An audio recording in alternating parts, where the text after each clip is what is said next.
नारायण नारायण नारायण नारायण नारायण। हरे कृष्णा कृष्णा कृष्णा हरे हरे, हरे राम राम राम हरे हरे। श्रीमद् कुंज बिहारिणे नमः। श्री बिहारी जी के चरणों में मैं प्रणाम करता हूँ और आप सभी के लिए मंगल प्रार्थना करता हूँ। और श्री जी के चरणों में, श्री राधा रानी के चरणों में मैं विशेष रूप से प्रणाम करता हूँ, क्योंकि वो ब्रज की अधिष्ठात्री देवी है। और मैंने आपसे पहले भी कई बार कहा है कि वृंदावन में यदि वास करने की इच्छा है, चाहे भले ही आप 5 दिन ही रहना चाहते हों, तो भी श्री जी की आज्ञा जरूरी है। ऐसा यहाँ के वैष्णवजन कहते हैं। उनकी कृपा के बिना यहाँ व्यक्ति आ ही नहीं सकता। रहना तो बहुत दूर की बात है, आ ही नहीं सकता। और मैं ये मानता हूँ कि वे अपने जनों से बहुत प्रेम करती हैं, क्योंकि एक ही परमात्मा 2 रूपों में अपने आप को विभक्त कर लेता है, ऐसा वेदों में आया है। क्योंकि सद्युधा पातयत पतिश्च पत्नीश्च अभवत्, ऐसा श्रुतियों में कुछ महापुरुषों से हमने सुना है कि वो परमात्मा जीव कल्याण के लिए, हम जीवों के कल्याण के लिए अपने आप को 2 रूपों में विभाजित कर लेता है। यानी भगवान कृष्ण ही राधा हैं और राधा ही भगवान कृष्ण हैं, ये यहाँ के सभी वैष्णवजनों का कहना है। लेकिन अब चूँकि उनके अंदर अनंत शक्तियाँ हैं, वो जो परमात्मा है, जो ब्रह्म है, जो ईश्वर है, पराश्च शक्तिर्विविधैव श्रूयते, ऐसा श्रुति में लिखा है। उस परमात्मा में अनंत शक्तियाँ हैं, 1-2 नहीं, 150 नहीं, अनंत शक्तियाँ हैं। वो जो अनंत शक्तियों में एक शक्ति है जिसका नाम है करुणा, जो केवल करुणा ही करती हैं। ध्यान देना, इसलिए करुणामयी कृपामयी श्री राधा जो ये आता है, तो वस्तुतः वो परमात्मा अपने आप को 2 रूपों में विभाजित करता है। वो ईश्वर, उसका जो ज्ञान प्रधान रूप है वो कृष्ण का रूप है, और जो करुणा प्रधान रूप है वो श्री जी का रूप है। ज्ञान प्रधान स्वरूप तो यहाँ से दुष्टों का संहार करने के लिए मथुरा से द्वारकापुरी चला जाता है, लेकिन कृष्ण का जो करुणा प्रधान रूप है वो इस ब्रज के अंदर ही रहता है। तो श्री जी भी कृष्ण ही हैं, इस चीज़ को साधक हमेशा ध्यान रख के चले। लेकिन बस इतना ही है कि वो उनका करुणा का रूप है, वो करुणा ही करती हैं। तो इसलिए मैं उनके चरणों में प्रार्थना करता हूँ। और उन्होंने बहुत बड़ी कृपा की है, क्योंकि जब पिछली बार मैं ये नवरात्रि में मानसा में अनुष्ठान करके जब वृंदावन आया था, तो जमुना जी किनारे बैठा हुआ था, तो मेरे मन में आया कि यदि श्री राधा रानी कृपा करें तो मेरी इच्छा है कि मैं अगले नवरात्रों तक, यानी अगले जो नवरात्रि प्रारंभ होंगे उससे पहले तक मैं वृंदावन में लगातार रह सकूं। तो मैंने तो बस कह दिया था, अब आगे रखना न रखना, संकल्पों को पूरा करना न करना उनकी इच्छा थी। परंतु उनकी ऐसी कृपा रही, यद्यपि बीच में 3 दिन के लिए मैं गंगा जी की गोद में ज़रूर गया था, क्योंकि एक बार मैंने प्रेमानंद जी महाराज से प्रवचन में सुना कि ये विष्णुपदी हैं, यानी नारायण का चरणोदक है। तो वो सुनने के बाद में मेरे मन में ऐसा ज़रूर होता रहता था कि मैं एक बार माँ गंगा में स्नान करूँ जा कर के। तो बीच में 3 दिन के लिए मैं ज़रूर गया था, लेकिन वैसे और कहीं भी इधर उधर न जा कर के इस ब्रजमंडल के अंदर मैं लगातार इतने दिन तक रह पाया। और आज मैं पुनः मानसा जा रहा हूँ, क्योंकि 2 तारीख से नवरात्रे हैं। तो नवरात्रों में फिर वही भगवान नारायण का यज्ञात्मक अनुष्ठान है। तो श्री जी का मैं धन्यवाद करता हूँ और उनसे मैं तो यही प्रार्थना करता हूँ कि जैसे वो हम पर कृपा करते हैं, अपने सभी जनों पर वैसी कृपा करें। क्योंकि सबसे पहले तो बात यह है, आएगा तो जीव तब जब उसके मन में इधर आने की जिज्ञासा पैदा हो, जब उसको जिस चीज़ के प्रति महत्व बुद्धि बढ़ जाती है वो काम व्यक्ति कर ही लेता है, चाहे कैसा ही हो। मान लो भले ही उसके पास में पैसे का अभाव है, लेकिन जिस बच्चे से वो प्रेम करता है, उसका मान लो कोई छोटा सा बच्चा है और उससे वो प्रेम करता है, और जब वो बीमार हो जाता है तो डॉक्टर कहता है इतना पैसा लगेगा, तो भरसक कोशिश करता है कि मैं कहीं से व्यवस्था कर पाऊँ, वो व्यवस्था कर भी लेता है। ऐसे ही वैसे देखो, हम नहीं बैठ पाते हैं, रात को जाग नहीं पाते हैं, लेकिन जब किसी माँ का बच्चा बीमार हो जाता है और सीरियस हो जाता है, और जब कोई कहता है कि तुम सो जाओ, तो वो सोती नहीं है, उसको लेके बैठी रहती है। तो महत्व बुद्धि है। तो जब आपकी ऐसे ही वृंदावन के प्रति जब महत्व बुद्धि जागृत होगी, ये चीज़ पहले आप ये प्रार्थना करें उस परमात्मा से कि हमारे मन में ब्रज के प्रति, ईश्वर के प्रति, बिहारी जी के प्रति एक महत्व बुद्धि जागृत हो। और फिर आप जब वो महत्व बुद्धि जागृत होगी तो फिर आप कोशिश करनी शुरू करेंगे आने की।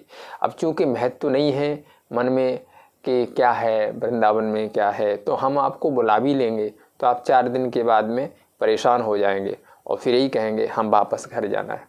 तो इसलिए वो कृपा करें कि आपके मन में भी वो महत्व बुद्धि पैदा करें कि आप वृंदावन में आने के लिए एक आपके मन में तीव्र जिज्ञासा हो जाए, तभी यहाँ पर आकर के आप, क्योंकि जब व्यक्ति को प्यास होती है तो उसको पानी बहुत स्वादिष्ट लगता है, पीने में उसको आनंद आता है जब प्यास होती है। जब वो मान लो ऊपर से धूप पड़ रही है, उधर उसको प्यास लगी है, तो कहीं भी जब उसको ठंडा ठंडा पानी मिलता है पीने के लिए, तो वो स्वयं ही अनुभव कर सकता है कि उसको क्या तृप्ति मिलती है। जब उसको प्यास नहीं है तो चाहे कितना ही स्वादिष्ट पानी हो वो पिएगा नहीं, प्यास ही नहीं है।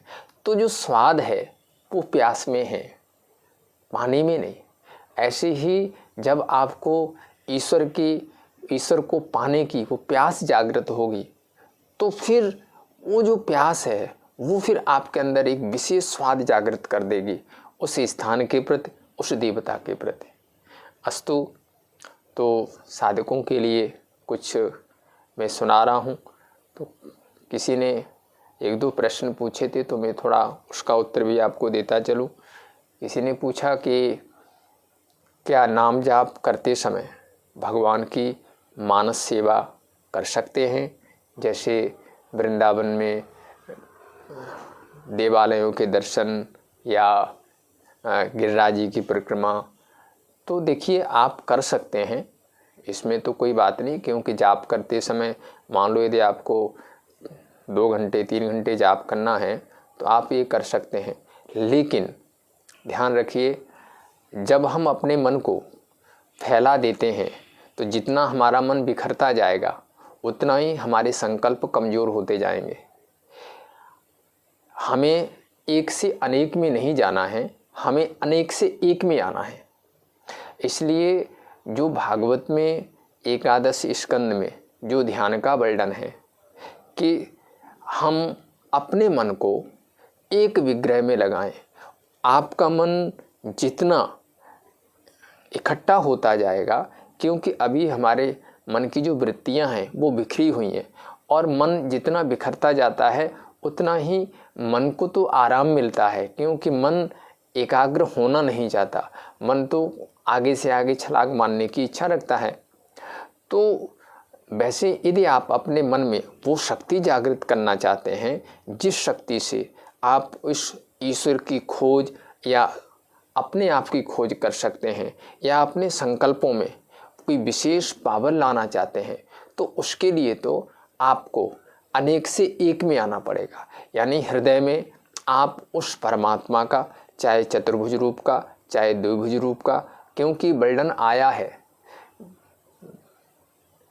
कर्दम और देवहूति का जो संवाद है उसमें भी, कपिल और देवहूति का जो संवाद है उसमें भी कपिल भगवान ने जब भगवान के ध्यान की मीमांसा की है, ध्यान का वर्णन किया है, वहाँ भी उन्होंने यही बताया है कि अपने हृदय कमल पर यानी अपने हृदय देश में एक भावना करे कि एक कमल का पुष्प है जिसकी 12 पंखुड़ियाँ हैं, और उस कमल के, मैं आपको साधारण रूप से बता रहा हूँ, उस कमल के पुष्प पर अपने भावों में ही एक भगवान का चतुर्भुज स्वरूप विग्रह बना ले और संचिंतयेत भगवतस् चरणारविंदम, चरणों से उनका चिंतन करना शुरू करे, यानी उनके चरण, सबसे पहले उनके चरणों को देखे, फिर चरणों को देखता हुआ उनकी पिंडुलियाँ, घुटने, जंघाएं, कमर, पेट, छाती, चारों भुजाएं,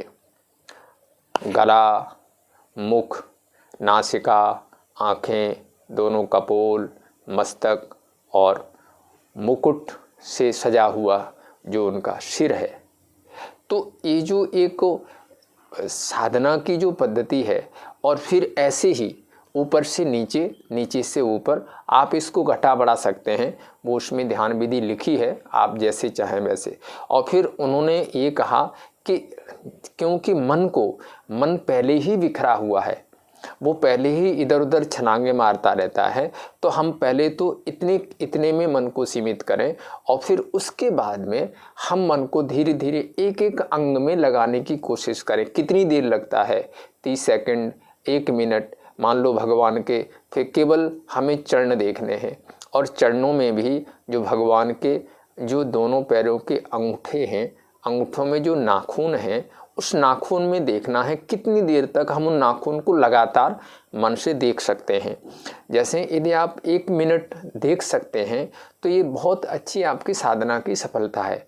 और जब आप वहाँ से आपका मन हिलने डुलने लग जाए तो फिर वहाँ से आगे बढ़ जाओ, फिर ऐसे ऊपर तक जाओ, फिर नीचे आओ, फिर ऐसे भगवान का कोई और अंग का ध्यान करने लग जाओ।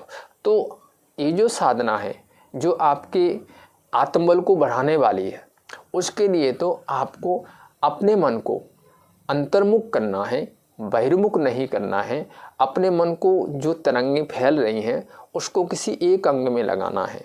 तो आप ऐसे लगाएंगे तो वो अच्छा रहेगा। और जहाँ तक है कि थोड़ी बहुत ये प्रक्रिया हमने भी की है, जब हम अपने मन को इस प्रकार से लगाते हैं, मान लो बाहर हम परिक्रमा कर रहे हैं, पहले बिहारी जी गए, फिर उसके बाद में किसी और देवालय में गए, ये गए, तो 10-15 दिन के बाद में फिर उसमें कुछ और जोड़ लेगा वो। तो हमें लगता तो यह है कि देखो हमारा मन लगाओ, बस तो मन को आगे आगे वो 4 दिन करने के बाद में उस चीज़ में उसको बोरिंग लगने लग जाती है, फिर कुछ नया और जोड़ लेगा, फिर नया और जोड़ लेगा, इसमें मन बिखरता जाता है। इसलिए हाँ ठीक है, यदि आप 2-3 घंटे जाप करते हैं तो आप ये भी कर सकते हैं, लेकिन सबसे पहले जो आपकी साधना का प्रारंभ हो उसमें तो यही होना चाहिए कि अपने हृदय में अपने मन को लेकर के आएँ। यानी मन रहता ही पहले से हृदय में है, लेकिन वो जो बहिरंग बना हुआ है उसको अंतर्मुख की कल्पना करके, और पहले आप कोई भी एक विग्रह है आप उसमें अपने मन को लगाने की कोशिश करें। कम से कम रोज़ 1 घंटा तो इस प्रकार से आप करें। उसके बाद आप चाहे किसी प्रकार से भी कोई परिक्रमा है या देवालयों के दर्शन है, हाँ ये जो चिंतन है, ये चिंतन उससे तो अच्छा है जो आप जगत का चिंतन करते हैं। अस्तु। दूसरा उनका प्रश्न था कि जो शरीर से, मैंने 2-3 दिन पहले कहा था कि रोज़ 1 घंटा कोई भी एक काम, कुछ सेवा करो, लेकिन मन में कोई कामना न हो। तो अब ऐसा होता है कुछ लोग बुजुर्ग हैं या कुछ शरीर से अस्वस्थ हैं, तो वो तो शरीर से काम नहीं कर सकते, तो फिर वो क्या करें? तो देखो, कर्म हमारे यहाँ शरीर से नहीं होता। गीता में भगवान ने कहा है शरीर बांग मनोभी यत कर्म प्रारब्धे नरः। शरीर से भी कर्म होते हैं और वाणी से भी कर्म होता है और मन से भी कर्म होता है। तो आप शरीर से नहीं कर सकते हैं तो वाणी से, यानी भगवान का चिंतन करना, लोगों के साथ में एक किसी को अच्छी बातें सुनाना ये भी एक कर्म ही है। किसी को मान लो कोई आ गया तो उसको भगवान के बारे में कुछ सुना देना, ये भी एक कर्म है। देखिए ये सच्चाई है कि जो डोंगरे जी महाराज थे, आप लोग नाम तो ज़रूर सुना होगा उनका। तो डोंगरे जी महाराज जो थे वो भागवत सप्ताह करते थे। तो हमने जिन महापुरुषों संतों सुना है वो कहा करते थे कि वो बस अपनी एक भागवत की पोथी लेकर के जाते थे, बस वस्त्र में बंधी हुई, 2 उनके पास वस्त्र होते थे, और गए अपने जाकर के वहाँ पर रह गए, कथा शुरू कर दी, और जब कथा पूरी हुई तो बस उसी पोथी को लेकर के वापस आ जाते थे, उसी ग्रंथ को लेकर के वापस। उनको कोई मतलब नहीं है कि क्या चढ़ा, क्या दिया, क्या लिया, क्योंकि अपने महाराज जी हैं तो वो सुना रहे थे कि एक बार ये उत्तर प्रदेश में एक मैनपुरी है, तो मैनपुरी में कथा हुई थी, ये शायद 84-85 के आसपास हुई होगी। तो महाराज जी बोल रहे थे कि जब कथा का समापन हुआ तो उसके बाद में सारा कुछ खर्चा पूरा करने के बाद लगभग 1 लाख रुपया बच गया। तो महाराज जी बोल रहे थे कि मैं लेकर के उनके पास चला गया कि महाराज जी इतना बच गया है। तो उन्होंने उधर तो देखा ही नहीं, बस इतना कहा जहाँ आपको सही लगे इसको लगा देना, और बस वो अपने चल पड़े। तो ये वाणी की सेवा है। आप भगवत कीर्तन कर लें, भगवत चिंतन कर लें, या भगवत ईश्वरीय चिंतन किसी को सुना दें, तो आप शरीर से नहीं कर सकते, वाणी से आप कर सकते हैं भगवान का कीर्तन करना भी। लेकिन हाँ, इतना ही है, इस चीज़ का ध्यान रखिए आप कि जब आप भगवान का कीर्तन करते हैं तो कहीं मन में कोई इच्छा तो नहीं आ रही है, कहीं और नहीं तो ऐसा तो नहीं आ रहा है कि जिसको हमने सुनाया है जब वो हमारी वो प्रशंसा करता है कि देखो आप कितना अच्छा हमें गाइड कर रही हो, तो वो हमें मीठी लगती है, या हमारे मन में ऐसी इच्छा हो जाती है कि कम से कम अगला इतना तो बोल करके जाए कि हाँ आप कितने अच्छी हो, कितना कुछ सुनाते हो। यानी ये जो मन में प्रशंसा सुनने की इच्छा है ये ना हो, और आप वाणी से करें तो बहुत अच्छा है, और मन से भी, क्योंकि ये सब कर्म कोटि में आता है। मन से अच्छा चिंतन ये भी आपका कर्म है। तो जैसे मान लो आप जो मानस पूजा करते हैं ये भी कर्म में आता है। इसलिए कर्म का मतलब इतना नहीं है कि आप शरीर से करेंगे वही कर्म है, वाणी से आप कुछ करें, मन से, बुद्धि से किसी को अच्छी राय दे दें, किसी को अच्छा समझा दें, और बदले में उससे कुछ ना लें, ये भी कर्म है आपका, वो आपको चुनना है। हाँ, इसके पीछे यदि आपको जोड़ना ही है, कामना ही है, तो बस एक ही पहले ही अपने मन को समझा ले इस बात से कि बस मैं ये कर्म इसलिए कर रहा हूँ कि हे प्रभु इससे आप प्रसन्न हो। जैसे उदाहरण के लिए कोई बच्चा है, यदि आपके पास में वो विषय आता है और उस बच्चे को नहीं आता है, यदि आप उसकी कोई सपोर्ट कर देते हैं, कुछ उसको समझा देते हैं, तो वो भी एक निष्काम कर्म हो गया आपका। तो आप वो शरीर से ना सही, वाणी से या मन से कर सकते हैं, ये भी आपका कर्म है। और एक और प्रश्न किया है उन्होंने कि आपने कहा कि परमात्मा कण कण में मौजूद है। तो उनका कहना है कि पहला तो यह है कि जैसे मान लो हम जो भोजन बनाते हैं या झाड़ू लगाते हैं तो उसमें जीवों की हिंसा हो जाती है, क्योंकि कण कण में परमात्मा है, जीव मरते हैं। और ऐसा शास्त्रों में आया भी है कि झाड़ू लगाते समय, भोजन बनाते समय, या जब किसान खेत में हल चलाता है तो उस समय भी हिंसा होती है। तो देखिए वैसे तो सृष्टि का ऐसा कोई कण नहीं है जो जीव रहित हो, जीव तो सब जगह पर है। बस इतना ही है, कहीं पर उनकी चेतना जागृत है, कहीं पर सोई हुई है। ध्यान देना, चेतना सब में है, कहीं पर जागृत है, कहीं पर सोई हुई है। देखिए चेतना तो वो जो आपके घर में गेहूँ कनक जो पड़ी है या चने पड़े हुए, उनके अंदर भी चेतना है, लेकिन वो चेतना अभी सोई पड़ी है। जैसे मान लो हम गेहूं के दाने अपने हाथ में रख करके आपसे पूछें कि भाई इसमें क्या कुछ है, इसके अंदर क्या है, ज़रा मेरे को बताइए आप। तो आप यही कहेंगे इसके अंदर आटा है और इसके अंदर छिलका है, इससे आटा बन सकता है, इसका जो छिलका है वो निकल सकता है। आप इतना सोच सकते हैं, लेकिन आपने ये नहीं सोच सकते कि इसके अंदर अंकुर है, छोटे छोटे हरे हरे पत्ते हैं, फिर इसके अंदर एक पौधा भी है और उसके अंदर कम से कम 50 बीज और हैं, वो इसमें पावर है। तो देखिए, चेतना रहित तो कोई सृष्टि में है ही नहीं है, चेतना सब जगह पर है। आप अपने शरीर में ही देख लें, जब आप अपने शरीर में कहीं पर थोड़ा सा हाथ, जैसे मान लो आपने अपने हाथ को, चमड़े को ऐसे दबा दिया, तो इसमें भी लाखों जीव मर गए। किसी संत ने, महापुरुषों ने तो यहाँ तक कहा कि 10 ग्राम यानी 1 तोला मिट्टी में लगभग 40 करोड़ जीव होते हैं। 1 तोला मिट्टी यानी 10 ग्राम मिट्टी में 40 करोड़ जीव होते हैं। तो जीव रहित तो कुछ है ही नहीं है, परंतु हमारे शास्त्रों ने जैसा एक विधान बनाया है, मतलब हम कोशिश करें जो चेतना सहित जीव हैं और जहाँ तक हम बच सकते हैं उनसे हम बचें। बाकी ऐसे तो जीव रहित कुछ नहीं है सृष्टि में, सब में जीव ही जीव है, तो आप ऐसे तो बच नहीं पाएंगे। वो जो है, हाँ, उसके लिए कुछ विधान है, वो मैं आपको आगे बता दूंगा।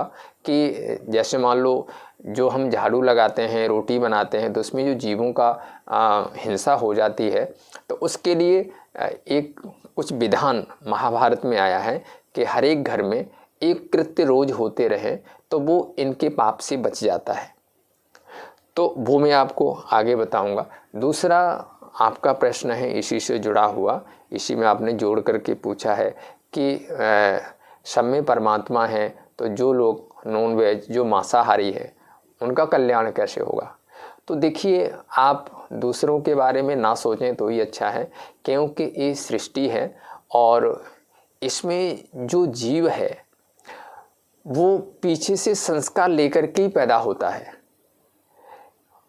गीता के 17वें अध्याय में भगवान ने जहाँ पर सात्विक राजस तामस स्वभाव का वर्णन किया है, उसमें ऐसा वर्णन किया है कि वो जीव पूर्व जन्म से ही अपनी संस्कार धारा को लेकर के पैदा होता है। लेकिन वास्तविकता ये है कि मांसाहार मनुष्य का भोजन नहीं है।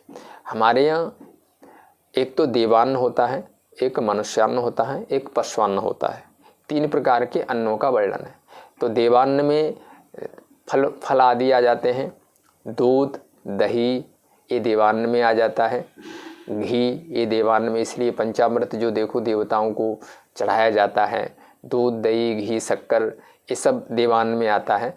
तो और फल आदि देवान्न में आते हैं। मनुष्यान्न में यानी मनुष्यों का जो भोजन है उसमें विशेष करके जैसे दाल है, चावल है, रोटी है, ये जो सब्जियां हैं, ये मनुष्यान्न में आता है।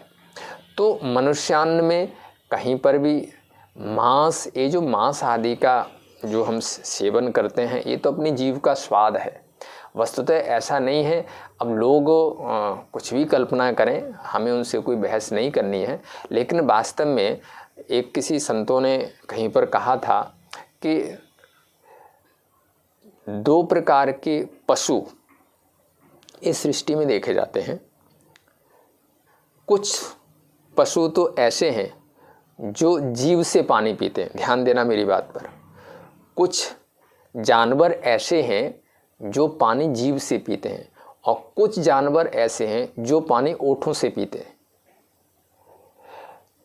अब देखिए, जो जानवर जीभ से पानी पीता है वो जानवर मांसाहारी होगा, यानी वो मांसाहारी होगा, मांस भी खाएगा, प्लस मांस के साथ साथ में रोटी भी खा सकता है, लेकिन वो मांस खा सकता है जो जीभ से पानी पीता है। लेकिन जो ओठों से पानी पीता है वो मांसाहारी नहीं होगा। अब आप देख लीजिए, जैसे शेर है, कुत्ता है, बिल्ली है, ये सब जीभ से पानी पीते हैं। और भी ऐसे बहुत सारे जानवर हैं, आप देख लेंगे, वो सब जीभ से, जो जीभ से पानी पीते हैं वो ज़्यादातर सब मांस खाने वाले हैं। और जो ओठों से, लिप्स से जो पानी पीता है, जैसे आप गऊ है, भैंस है, आप देख लो, जो भी ये जानवर हैं, ये कोई भी मांस नहीं खाते। प्रकृति की तरफ से ये विधान है, कोई हमने आपने नहीं बनाया। अच्छा, अब मनुष्य के बारे में आप देखिए, मनुष्य भी ओठों से पानी पीता है, जीभ से पानी नहीं पीता।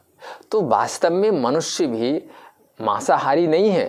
प्रकृति ने मांसाहारी इसको नहीं बनाया है। प्रकृति ने तो इसको जो मनुष्यान्न है या देवान्न है उसी का आहार करने को कहा है, परंतु वो अपने स्वाद के लिए अब ऐसा कर रहा है, तो वही इसकी जिम्मेवार वो खुद होगा। और दूसरी बात एक और भी है कि हम जो कुछ भी कर रहे हैं इस प्रकृति के साथ में या अन्य जीवों के साथ में, वो हमारे साथ ही घटना है, आप उससे बच नहीं सकते।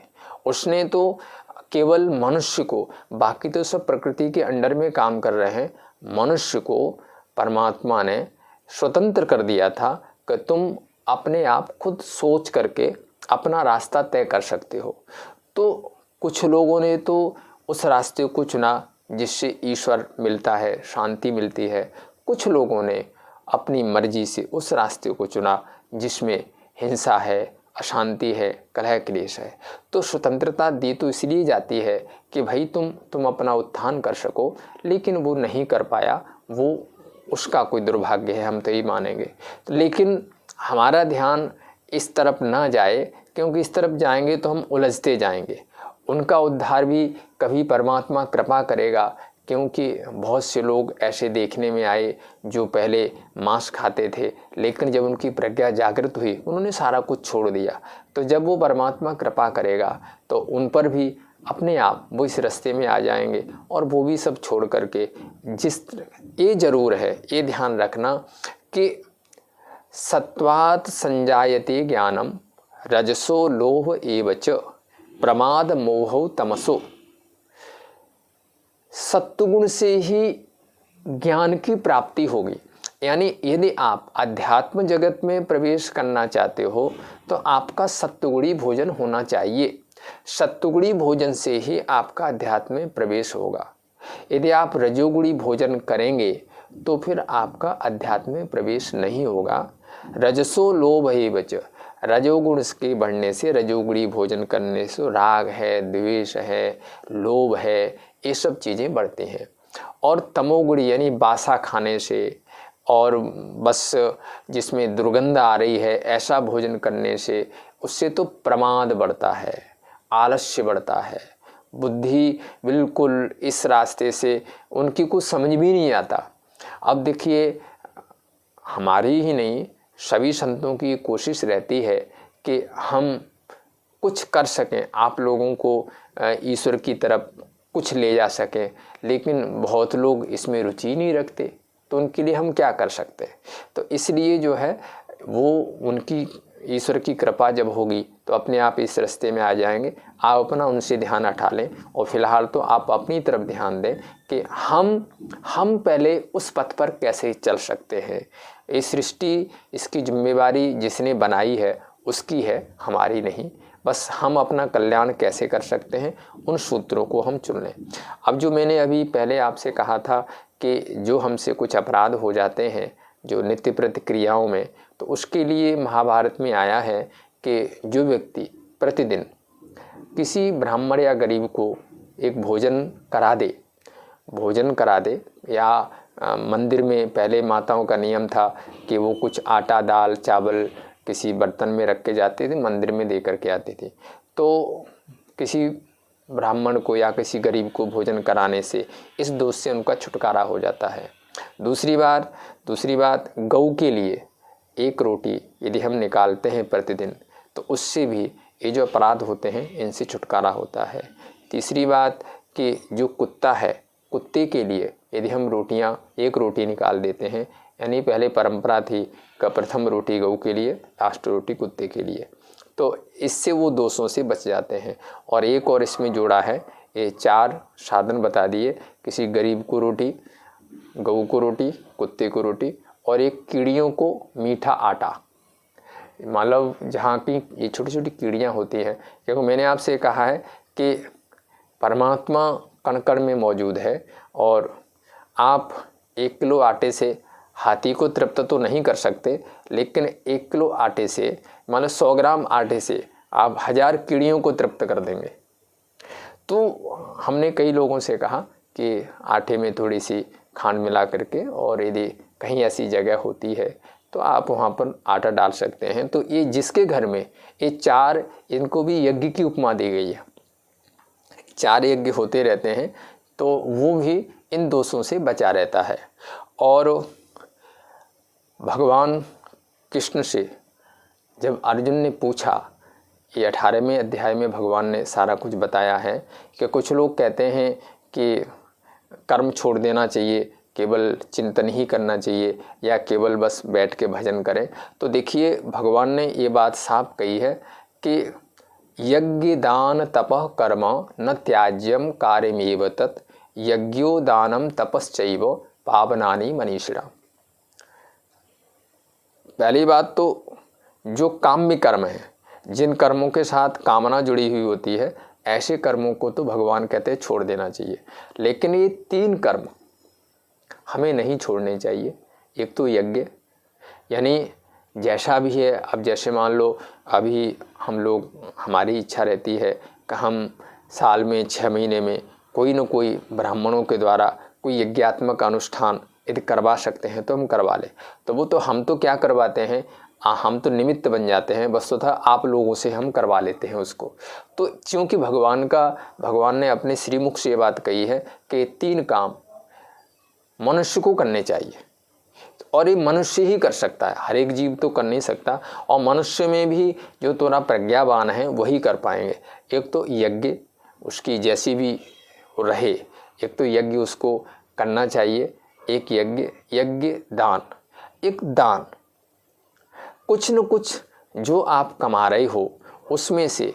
वैसे तो जो बृहस्पति का सिद्धांत है वो तो ये है कि जो भी कुछ हमारे पास है वो सब ईश्वर का है, ईश्वर के लिए है, ईश्वर का है, ईश्वर के लिए है, यहाँ पर हमारा कुछ नहीं है।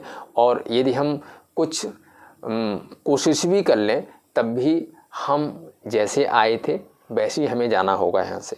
जब हम जाएंगे तो हमारे कपड़े तो क्या, हमारा शरीर भी यहीं पर मिट्टी में मिला दिया जाएगा, हम खाली हाथ जाएंगे। यानी जो कहा जाता है कि जो ऊपर कफन उड़ाते हैं, कफन में कोई जेब नहीं बनाई जाती। तो इसलिए जो दान है, यानी आप धन से यश कमा सकते हैं, इसमें कोई शक नहीं है। यदि आपके पास धन है तो आप उस धन से यज्ञात्मक अनुष्ठान कर सकते हैं जिसमें आपका कल्याण होगा। और कोई गरीबों की सेवा है या कुछ भी है, यानी धन से धर्म, और फिर धर्म से सुख मिलता है। और देखिए, आज भी हम आपस में किसी के साथ चर्चा कर रहे थे कि मैंने खुद ने भी ऐसे बहुत लोगों को देखा है जिन्होंने अपने बच्चों के लिए अन्यायपूर्वक, अनीति से, छल छद्म से पैसा लाला करके अपने बच्चों को ऐश करवाई, उनको पढ़ाया लिखाया या उनको खुली छूट दे दी। आज जब वो बच्चे बड़े हो गए तो वो अपने माता पिता को रखने को तैयार नहीं हैं, रोटी नहीं दे रहे हैं, क्योंकि भागवत में लिखा है कि वस्तुतः वो बच्चा तुम्हारे साथ ऐसा व्यवहार नहीं कर रहा है। तुम्हारे वो जो कर्म है, जो तुमने अनीतिपूर्वक धन कमा करके और अपने बच्चों को जो पोषण किया है, वो जो अनीतिपूर्वक कर्म किया है, वो दुष्कर्म ही बच्चों के अंदर बैठ करके आपको कष्ट दे रहा है। इसलिए यज्ञ, दान और तप है, जैसे हम भगवान के लिए जो हम कष्ट सहन करते हैं, जैसे मान लो हमने कोई व्रत रखा है, या जैसे हम सर्दी गर्मी उनके लिए सहन करते हैं, या कोई परिक्रमा करते हैं, जैसे वृंदावन में लोग परिक्रमा करते हैं, तो ये तप है सब। तो ये 3 चीज़ें मनुष्य को कभी नहीं छोड़नी चाहिए। यज्ञ दान तप कर्म न त्याज्यम कार्यमेव तत्, न त्याज्यम, इनको कभी नहीं, जब तक हम जी रहे हैं। और ये हमारे, क्योंकि पावनानि मनीषिणाम्, ये तो मनीषियों को, जो मनीषी हैं, जो बुद्धिमान लोग हैं, जो अध्यात्म चिंतन में लगे हुए हैं, उनके चित्त को शुद्ध रखते हैं, पवित्र रखते हैं। जैसे सोने पर कोई मिट्टी की परत जम जाती है तो आग में जब उसको डाल देते हैं वो सारी अलग हो जाती है, ऐसे ही तप करने से हमारे मन पर जो कुसंस्कारों की परत जम जाती है वो अलग हो जाती है। अस्तु, तो हमने ये 8 दिन लगातार कोशिश की कि आप लोगों को कुछ मैं विशेष बताता रहूं। तो अब आज तो मैं यहाँ से रात को प्रस्थान कर रहा हूँ और यज्ञ की तैयारी है। उसके बाद जब कभी ऐसा बीच समय निकलेगा तो फिर मैं आपको कुछ ऐसे ही संकेत करता रहूँगा। जय जय श्री राधे श्री राधे श्री राधे।